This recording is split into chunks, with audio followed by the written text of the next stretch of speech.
Préparer votre examen Pilates sans stress sur 6 mois et répondre chaque jour à une question, c'est apprendre à lire les muscles au-delà des noms et enseigner le Pilates comme Joseph Pilates souhaitait qu'on le transmette aux autres.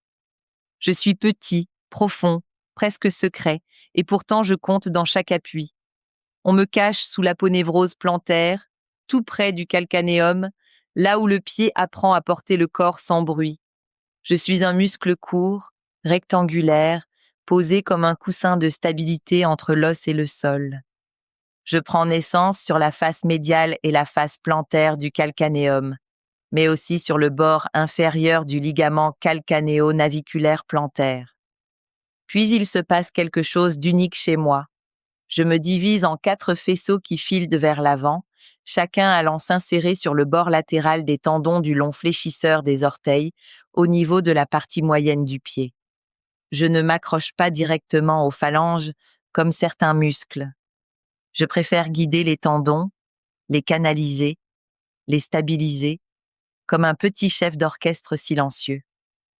Ma fonction principale est de fléchir les articulations métatarso-phalangiennes, d'aider à la flexion des orteils et surtout de soutenir la voûte plantaire longitudinale.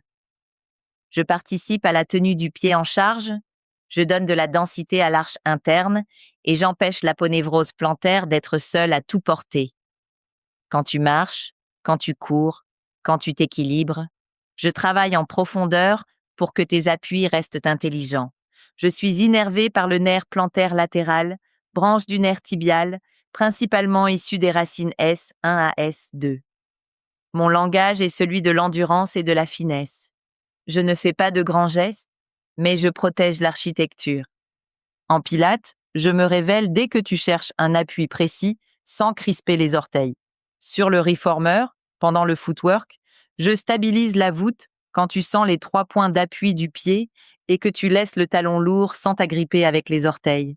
Sur la Stability Chair, je suis pleinement engagée dans les press down, les relevés contrôlés et les transferts en charge unipodale. Je travaille pour maintenir l'arche vivante lorsque le pied pousse la pédale sans s'effondrer, lorsque l'appui reste stable malgré la résistance et lorsque la force remonte dans la jambe sans écraser la base. Alors, l'avez-vous deviné? La réponse visuelle est en page 109 du livre.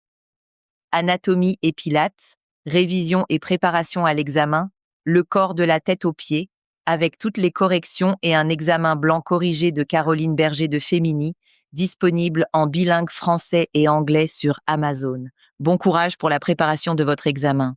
Si ce podcast vous aide dans votre pratique ou votre préparation, laissez-moi 5 étoiles sur Apple Podcast ou les autres plateformes. C'est rapide, gratuit et ça aide énormément à le faire découvrir à d'autres passionnés de Pilates. Merci pour votre soutien.